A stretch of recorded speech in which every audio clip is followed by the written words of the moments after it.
Hello everyone, I am Suman. Welcome on Guru Mantra Study Channel. बेटे ये हमारी video one shot video होने वाली थी, लेकिन कुछ प्रॉब्लम्स के कारण मैं इस वीडियो को कंटिन्यू नहीं कर पाई। लेकिन उससे अगला पार्ट आपका ये रहने वाला है कि नेशनलिज्म इन यूरोप, ये सेकंड पार्ट आपका रहने वाला है। जल्दी जल्दी हम इस पार्ट को भी निपटा लेते हैं। देखें, the age of revolution 1830s से लेकर और कब तक की बातें कर रहे हैं, 1840s तक। यानी कि कहने का मतलब क्या है, 1830 से लेकर 1840 तक ये जो यूरोपियन कंट्रीज थे उनमें किस तरीके से बदलाव आते हैं। तो देखें, फ्रांस में फिर दोबारा से क्या आती है, कॉन्स्टिट्यूशनल मोनार्की आती है। कहने का मतलब क्या होता है कि जब 1815 का जब वॉर होता है, यानी कि वोटरलू का वॉर होता है, जिसमें कौन पार्टिसिपेट करते हैं, आपके नेपोलियन और अलग अलग राजा इसमें पार्टिसिपेट करते हैं, और जिसमें कौन हार जाते हैं, आपके नेपोलियन हार जाते हैं। तो उसके बाद 1830s में जो राजा है वहां पर वो रूल करते हैं। तो उसके बाद राजा का जो रूल है वो पसंद नहीं आता है, तो फिर से रेवोल्यूशन होनी स्टार्ट हो जाती है।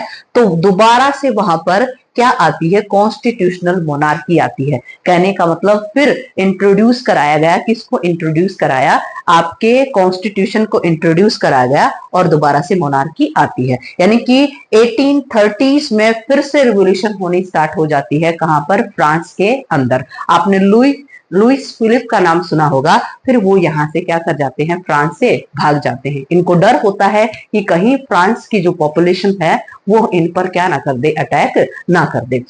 अब ऐसे ही इसी सीरीज में जैसे फ्रांस में ये घटनाएं घट रही थी, तो ये घटना कहां पर भी घट रही थी, बेल्जियम के अंदर। यानी कि बेल्जियम जिसकी राजधानी ब्रुसेल्स है, वहां पर भी लोगों ने रिवोल्यूशन करना स्टार्ट किया। जो फ्यूडल्स होते थे उनको टैक्स ना देना या फिर उनके विरोध में बातें करना, ये भी बेल्जियम के अंदर भी देखा गया।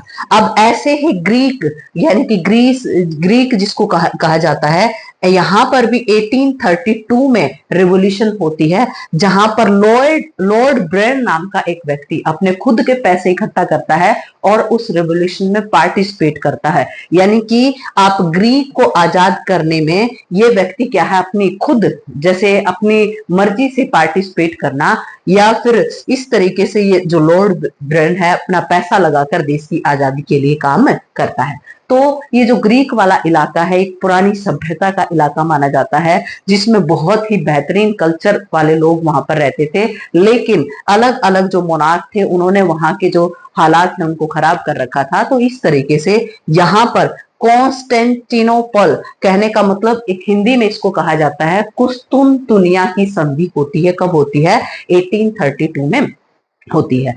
इसके बाद फिर romantic imagination and the national feeling. Romantic imagination, ये रोमांस वाला रोमांटिक नहीं है, ये इमेजिनेशन है अपने देश के लिए जो प्रेम की भावना होती है वो आपके लिए, आपके सामने है। ये कह रहे हैं कि अपने देश के लिए प्रेम जागृत करने के लिए, यानी कि प्रेम की भावना को उजागर करने के लिए अलग अलग तरीकों को क्या किया गया, अपनाया गया। वो ऐसे कौन से तरीके थे जिनमें देश के प्रति प्रेम को जागृत किया जा सके, तो वो क्या था, the role of culture. Culture का मतलब हमारी संस्कृति, इंडियन संस्कृति बहुत ही अच्छी थी। अगर ऐसे कहें तो ये ब्रिटिशर्स तो बहुत ही बाद में डेवलप हुए हैं। हमारे जो ग्रंथ हैं या फिर हमारे जो ऋषि मुनि थे उनका कल्चर, उनकी किताबें बहुत बेहतरीन थी। तो ऐसे ही फ्रांस के अंदर लोगों ने, या फिर जो यूरोपियन कंट्री है उनमें culture, art, poetry, stories, music की हेल्प से अलग अलग जो अपने क्षेत्र होते हैं उनका एक्सप्लेनेशन गाना स्टार्ट किया, बताना स्टार्ट किया।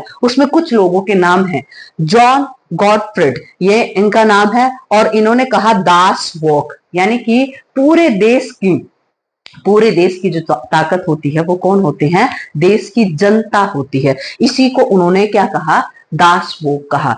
ऐसे ही पोलैंड के अंदर कैरोल कुरपिंस्की, उन्होंने ओपेरा नामक म्यूजिक को कंपोज किया, जहां पर लोगों को गा गा के सुना सुना के अपने देश की, जो पोलैंड के रहने वाले थे, अपने देश के पोलिश कल्चर को उन्होंने बताया कि इस तरीके से हमारा कल्चर था, बेहतरीन था, इन्होंने हमारे कल्चर को एबोलिश किया है। तो गा गा के ओपेरा जो म्यूजिक था उसमें इन्होंने ऐसे एक्सप्लेन किया। Role of language strengthen the nationalist sentiment in the Poland. और पोलैंड के अंदर पोलिश लैंग्वेज बोली जाती थी, तो पोलिश बोलने से इनको रोक दिया गया और लोगों ने कहा कि हम अपनी लैंग्वेज को बिल्कुल बोलेंगे, आप हमारी लैंग्वेज को बोलने से रोक नहीं सकते। तो जिसके कारण जो मोनार्क थे उन्होंने इनको जेल में डालने की कोशिश की, इनको बहुत यातनाएं देने की कोशिश की, लेकिन इन चीजों से वो नहीं डरे। तो पोलैंड के अंदर जो उनकी रीजनल लैंग्वेज थी उसको भी क्या दिया, उन्होंने ये कहा कि हमारी लैंग्वेज को हम क्या करने वाले हैं, फॉलो करने वाले हैं, किसी से डरने वाले नहीं हैं। अब देखें यूरोप में बहुत इंपॉर्टेंट कॉन्सेप्ट आ गया है, hunger, hardship and popular revolt. अब यूरोप के अंदर बहुत सारी इंडस्ट्रीज बननी स्टार्ट हो गई थी जिसमें कपड़े का प्रोडक्शन किया जाता था, यानी कि कपड़े बनाए जाते थे। तो शहरों की तरफ लोगों ने बहुत ज्यादा मूव करना स्टार्ट कर दिया और वहां पर अलग अलग जो बेरोजगारी का लेवल है वो क्या होने लग गया, बढ़ने लग गया। शहरों के हालात बुरे हो गए जिसके कारण क्या फैल गई, hunger, hardship and popular revolt. कहने का मतलब क्या है कि इस तरीके से बहुत सारी जो गरीबी है वहां पर फैल जाती है यूरोपियन कंट्रीज में। तो पॉपुलेशन बढ़ रही थी, लगातार पॉपुलेशन बढ़ रही थी, शहरों की तरफ माइग्रेशन हो रहा था, जिसके कारण क्या आता है, अनएम्प्लॉयमेंट आता है, बेरोजगारी आती है। फूड प्राइस थे वो बहुत ज्यादा बढ़ जाते हैं और क्या होता है, वाइड स्प्रेड पॉपुलिज्म। पॉपुलिज्म का मतलब क्या होता है, गरीबी फैल जाती है, कहां पर, यूरोपियन कंट्री के अंदर। अब यूरोपियन कंट्री के अंदर इस तरीके से गरीबी फैलती है तो यहां पर मैंने आपको जिक्र किया था कि जो लुइस फिलिप है वो देश को क्या करके भाग जाते हैं, छोड़कर भाग जाते हैं और नेशनल असेंबली को क्या बना दिया, रिपब्लिक बना दिया। रिपब्लिक का मतलब होता है किसी देश का हेड जब वहां की जनता के द्वारा निर्वाचित होता है या उनका उसका चुनाव किया जाता है, वो रिपब्लिक कहलाता है। तो इस तरीके से नेशनल असेंबली को अब इसमें चेंज कर दिया गया, republic. 1845 revolt of the weaver in Silesia. Silesia के अंदर क्या था, अब ध्यान से सुनना कि अलग अलग देशों की बहुत सारी कंपनीज कहां पर आ रही थी, सिलेशिया के अंदर आ रही थी। जैसे हमारे इंडिया में हुआ था कि ब्रिटेन से बहुत सारी कंपनी इंडिया के अंदर आ गई और जिसके कारण जो हमारा हैंडलूम्स का काम होता था, हाथ से किया जाने वाला काम था, उसकी वैल्यू कम हो जाती है। तो ऐसे ही इनके साथ हुआ कि 1845 में जो सिलेशिया के अंदर वीवर्स थे जो कपड़ा बुनने का काम करते थे, तो उनका कपड़ा बुनने का काम है वो रुक जाता है, जिसके कारण उनको अपना लाइवलीहुड कमाने में क्या होती है, प्रॉब्लम होती है। तो सिलेशिया के अंदर जहां पर जो टैक्स वसूल करने वाले व्यक्ति थे या फ्यूडल्स थे, जो ताल्लुकदार जिनको कहा जाता है, जमींदार जिनको कहा जाता है, उनके खिलाफ इन्होंने विद्रोह करना स्टार्ट किया। उनके जहां पर इन्होंने अपने ग्रेन स्टोरेज बना रखे थे, अनाजों को इकट्ठा कर रखा था, वहां से उनको लूट लिया गया। इनके घर थे उनको तोड़ दिया गया। तो इस तरह की एक्टिविटी कहां पर हुई, सिलेशिया के अंदर हुई। आगे देखें, the 1848 revolution of the liberals. Liberals ने फिर रिवोल्यूशन करनी स्टार्ट की, यानी कि जो आजादी चाहते थे उन्होंने रिवोल्यूशन करनी स्टार्ट की। देखो कैसे, the situation before the revolt, the constitution of the liberal middle class, यानी कि मिडिल क्लास ने क्या बनाया था, जो कॉन्स्टिट्यूशन बनाया था, demand for the creation of nation state. Nation state का ही मतलब होता है, जैसे आज हमारा देश है, भारत है, उसके अंदर हमारी कई सारी स्टेट हैं, तो ये हमारी एक नेशन स्टेट कहलाती है। तो उन्होंने कहा कि हम अब अपनी क्या बनाएंगे, नेशन स्टेट बनाएंगे, देश बनाएंगे, कंट्री बनाएंगे, और ऑन द पार्लियामेंट प्रिंसिपल, और जिसमें क्या होगी, पार्लियामेंट होगी, उसके आधार पर हमें अपने देश का निर्माण करना है। Middle class, professionals, businessman and the prosperous artisans, और इसमें जिनके पास मिडिल क्लास में जिनके पास पैसा होता था उन्होंने इन रिवॉल्यूशंस में बढ़ चढ़कर क्या लिया, भाग लिया। अब इसमें देखो कि जो आपका ये एक्शन लेते हैं और किस तरीके से एक्शन लिया जाता है कि जर्मनी के अंदर 831 जो व्यक्ति हैं वो ये कहते हैं कि हम अपनी एक नेशनल असेंबली का निर्माण करेंगे और उसको आप ये एट फ्रैंकफर्ट पॉल चर्च नामक एक जगह पर जाएंगे जहां पर हम अपनी मीटिंग्स को ऑर्गेनाइज करेंगे। और इसमें रिएक्शंस फेडरिक विलियम फोर्थ, और इसमें जो विलियम फोर्थ है उनका क्या रिएक्शन रहता है देखो। The issues of the extending political right to women and failure और सक्सेस। कहने का मतलब क्या है, यहाँ पर 831 व्यक्ति सेंट पॉल नाम के चर्च की तरफ बढ़ते हैं और उसको वो ये क्या है, फ्रैंकफर्ट बोलते हैं। और इसमें वो ऑल जर्मन नेशनल असेंबली का निर्माण करते हैं और ये कहते हैं कि ये जो फ्रेडरिक विलियम है ये हमारे क्या रहने वाले हैं, हेड रहने वाले हैं। अब इस दौरान ये जो काम हो रहे थे, ज्यादातर जो बातें की जा रही थी वो किसकी बातें की जा रही थी, मेल कैटेगरी की बातें की जा रही थी। उसमें क्या महिलाओं को पॉलिटिकल राइट्स दिए गए थे, तो महिलाओं को पॉलिटिकल राइट्स नहीं दिए गए थे। महिलाओं को अलग से क्या करनी पड़ी थी, मेहनत करनी पड़ी थी अपने पॉलिटिकल राइट्स को लेने के लिए। अलग से उन्होंने क्या की थी, रिवोल्ट की थी। अगला देखें, अब जर्मनी, यूनिफिकेशन ऑफ जर्मनी, और दूसरा पार्ट आपका रहने वाला है यूनिफिकेशन ऑफ इटली। देखो क्या है, nationalist sentiment were the often mobilised by the conservatives. अब देखो जर्मनी के अंदर एक ओटोवन विस्मार्क नाम का एक व्यक्ति होता है। क्या नाम है, ओटोवन विस्मार्क नाम का व्यक्ति होता है।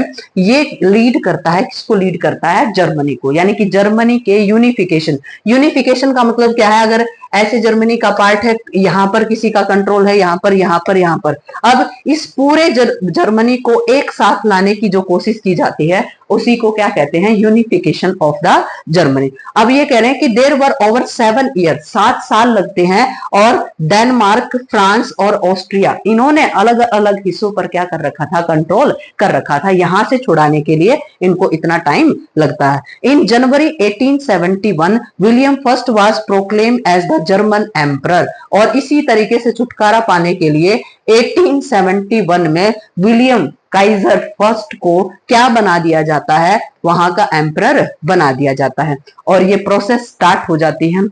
यहाँ पर ये राजा भी सहायता करता है कि मैं जर्मनी को क्या बनाना चाहता हूँ, नेशन स्टेट बनाना चाहता हूँ, एक कंट्री बनाना चाहता हूँ जिसमें ओटोमन बिस्मार्क लीड करते हैं, यानी कि जो मूवमेंट थी उसको लीड करते हैं। और 1871 में विलियम काइजर फर्स्ट क्या बनते हैं, वहां के जर्मन एम्परर बनते हैं।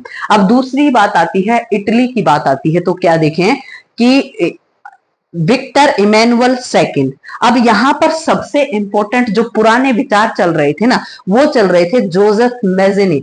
आपने अभी भी जो पिछली भी जो वीडियो है उसमें जोसेफ मेज़ेनी के बारे में सुना होगा कि जिसमें ये सोशल ऑर्डर का सबसे ये दुश्मन माना जाने वाला व्यक्ति, यानी कि जो कंजर्वेटिव्स थे वो दुश्मन मानते थे जोसेफ मेज़ेनी को। इन्हीं के विचारों को फॉलो कर रहे थे गैरीबाल्टी, फॉलो कर रहे थे कि जोसेफ मेज़ेनी जो कह रहे हैं वो सही कह रहे हैं, हमें अपने देश को क्या करना चाहिए, यूनिफाई करना चाहिए। इसमें इनकी सहायता करते हैं विक्टर इमैनुअल सेकंड। यहाँ ये राजा हैं, राजा इसमें सहायता करते हैं, और सबसे महत्वपूर्ण रोल रहता है चीफ मिनिस्टर ऑफ कावुर। अब ध्यान से सुनना, एक बार फिर रिपीट कर रही हूं कि इटली के यूनिफिकेशन के अंदर जोसेफ मेज़ेनी के जो विचार थे उन पर काम किया जा रहा था। यहां पर जोसेफ मेज़ेनी के विचारों को आगे बढ़ाने वाला कौन था, जोसेफ गैरीबाल्टी ने। और उनमें जो राजा का जो आपका चीफ मिनिस्टर था वो सहायता कर रहा था कावुर, और विक्टर इमैनुअल सेकंड यहाँ पर कौन थे, राजा थे। तो इस तरीके से जो रिवॉल्यूशन की जाती है और इटली को क्या कर लिया जाता है, यूनिफाई कर लिया जाता है, एक फिक्स बाउंड्री के अंदर इटली को फिक्स कर दिया जाता है। यानी कि अब के बाद क्या रहने वाला है, इटली आजाद देश रहने वाला है। आगे सुने, strange case of Britain, why and how. यानी कि ब्रिटेन, कई बार आप ये भी सुनते हो इंग्लैंड सुनते हो, आप यूनाइटेड किंगडम सुनते हो, तो ये एक बहुत लंबे टाइम का प्रोसेस था, ये एकदम से चेंज होने वाला नहीं था। तो इसमें क्या था कि ethnic group of British Isles, पहले तो इसका नाम क्या था, ब्रिटिश आइल। बहुत ध्यान से सुनना, पहले इसको क्या कहा जाता था, ब्रिटिश आइल्स, यानी कि ब्रिटिश आइल्स, इसमें इंग्लिश, वेल्स, स्कॉट और आयरिश, अलग अलग भाषा बोलने वाले व्यक्ति ब्रिटिश आइल्स में रहते थे। अब होता क्या है, ध्यान से सुनना, इंग्लैंड में एक पार्लियामेंट बनाई जाती है 1688 में, जिसके दौरान नेशन स्टेट बनाई जाती है, यानी कि इंग्लिश पार्लियामेंट बनाई जाती है और ये इंग्लैंड के अंदर बनाई जाती है, जिसके बाद यहां से इसका नाम क्या पड़ता है, इंग्लैंड पड़ता है। आगे देखिए 1707 between the Scotland and England United kingdom of the great Britain, यानी कि 1707 में दो चीजें आपस में मिलती हैं, स्कॉटलैंड और इंग्लैंड। उसके बाद इसका नाम क्या कहा जाने लग गया, United kingdom of great Britain. अब इसके बाद भी फिर भी चेंज देखने को मिलता है, incorporation of the Ireland and United kingdom 1801, यानी कि 1801 में आयरलैंड को भी क्या कर लिया जाता है, ऐड कर लिया जाता है। तो इस तरीके से आपका ब्रिटिश एम्पायर या ब्रिटिश नेशन आपके सामने आता है। आगे देखिए forging a new British nation, और इस तरीके से ब्रिटिश नेशन पहले इंग्लैंड बनता है, फिर United kingdom of great Britain बनता है, फिर इसके बाद ब्रिटिश नेशन बनता है। कब, जब आयरलैंड को इसमें क्या कर लिया जाता है, मिक्स कर लिया जाता है। फिर ये अपना एक फ्लैग बनाते हैं इस तरीके से, एक जिसको क्या कहते हैं, British flag, Union Jack flag इसको कहा जाता है। तो ब्रिटेन के अंदर एक नया फ्लैग बनाया जाता है कि अब से हम क्या हैं, आजाद हैं, हम किसी मोनार्क के नीचे नहीं है। यानी कि मोनार्की अब भी चलती है, लेकिन जो रूल है वो कॉन्स्टिट्यूशनल चलता है, तो वहां पर कॉन्स्टिट्यूशनल मोनार्की मिलती है। National anthem the God save our nobles, यानी कि नोबल किंग्स, और एक नेशनल एंथम बनाया गया, यानी कि राष्ट्रगान बनाया गया, जिसको क्या कहा गया, God save our noble kings. इस तरीके से इनका निर्माण किया गया। आगे देखें, बहुत इंपॉर्टेंट कॉन्सेप्ट, ये देखें, विजुअलाइजिंग द नेशन। अब कोई भी देश है अपने देश को कैसे रिप्रेजेंट करेगा, आपने एक देश तो बना लिया, यानी कि देश तो आपने रेडी कर लिया, उसमें कॉन्स्टिट्यूशन भी आप ले आए और उसी अकॉर्डिंग आपका देश चलने वाला है। लेकिन आप ये बताएंगे कि अपने देश की इमेज या आपके देश की तस्वीर कैसे होने वाली है, आपका देश कैसा होने वाला है, इन सभी बातों के बारे में कैसे आपको पता लगेगा। तो जैसे आप भारत माता की तस्वीर देखते हैं, इंडिया के फ्लैग को देखते हैं, तो एक नेशनलिज्म की भावना अपने आप जागृत आपके मन में हो जाती है। तो अलग अलग जो कंट्रीज थे, उन्होंने अलग अलग सिंबल्स का यूज किया और अपने देश को क्या किया, रिप्रेजेंट किया। देखो क्या है, with the help of the female allegory, allegory आकृतियां होती हैं, उसको कहते हैं। तो फ्रांस में मैरियाना और जर्मन में जर्मेनिया नाम की, इस तरीके से जो फिगर्स हैं वो लिए गए, फीमेल फिगर्स को लिया गया। और जैसे हम भारत माता कहते हैं, भारत माता कहते हैं, तो आपके मन में एक रिस्पेक्ट का भाव, अपने देश के लिए प्रेम की भावना जागृत हो जाती है। तो ऐसे ही फ्रांस के अंदर भी और जर्मनी के अंदर भी कुछ इमेजेस बनाई गई, जिसके आधार पर देश को क्या किया गया, रिप्रेजेंट किया गया। आगे देखें, नेशनलिज्म एंड इंपीरियलिज्म। इंपीरियलिज्म साम्राज्यवाद जिसको कहा जाता है, नेशनलिज्म जिसको राष्ट्रवाद कहा जाता है। क्या कहा जाता है, राष्ट्रवाद। और इस तरीके से धीरे धीरे ये आपका राष्ट्रवाद कहलाता है, राष्ट्रवाद, और ये कहलाता है आपका साम्राज्यवाद, साम्राज्यवाद।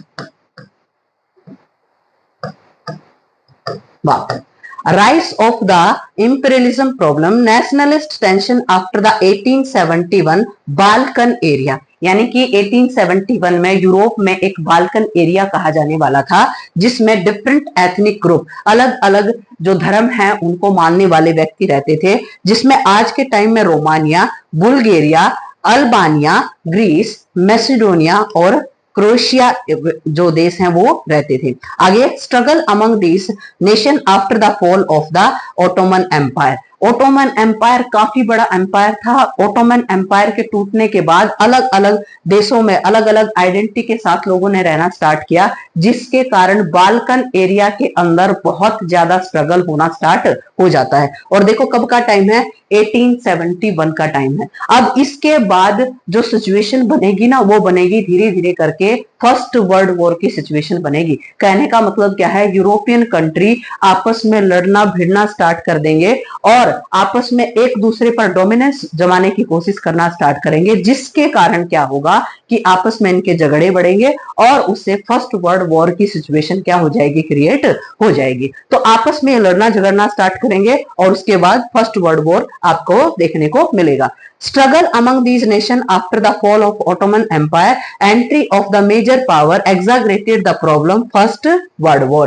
Nationalism and imperialism या एंटी इंपेरियलिज्म इंडिपेंडेंस, कहने का मतलब क्या है, कुछ देश तो अपने आप को आजाद करने की कोशिश कर रहे थे, नेशन स्टेट बनाने की कोशिश कर रहे थे, और कुछ देश ऐसा चाह रहे थे कि मैं इस राज्य को भी जीतूं, इस राज्य को भी जीतूं, मैं अपना साम्राज्य बढ़ाऊं। वो इंपीरियलिज्म कहलाता है, यानी कि अपने देश को एक राष्ट्र बनाना, नेशन स्टेट बनाना, एक कंट्री बनाना जिसके अंदर रूल रेगुलेशंस होंगे, वो क्या कहलाता है, नेशनलिज्म कहलाता है। इंपीरियलिज्म का मतलब क्या होता है, एक देश दूसरे देश पर कंट्रोल करता जा रहा है, कब्जा करता जा रहा है, उसको अपने साम्राज्य को बढ़ाता जा रहा है, जैसे ब्रिटिश साम्राज्य जिसको कहा जाता है, इंपीरियलिज्म कहा जाता है। तो अलग अलग जो कॉन्सेप्ट है वो यूरोप के अंदर देखने को मिले, जिसके कारण आगे चलकर क्या होता है, फर्स्ट वर्ल्ड वॉर होता है। उम्मीद करती हूँ ये चैप्टर आपको, जो 10th क्लास का जो चैप्टर है, आपको समझ में आया होगा, क्योंकि आपने इसको क्लास में भी पढ़ा है और डिटेल में इसको पढ़ा है। जिसने पढ़ा है उसको बहुत अच्छे तरीके से समझ में आएगा, और जिसने नहीं पढ़ा है उसको भी समझ में आएगा, लेकिन आप दोबारा एक बार फिर देख लें। तब तक के लिए बेटे नमस्कार। आप वीडियो को शेयर करते रहें, लाइक करते रहें, कमेंट्स करते रहें। Thank you.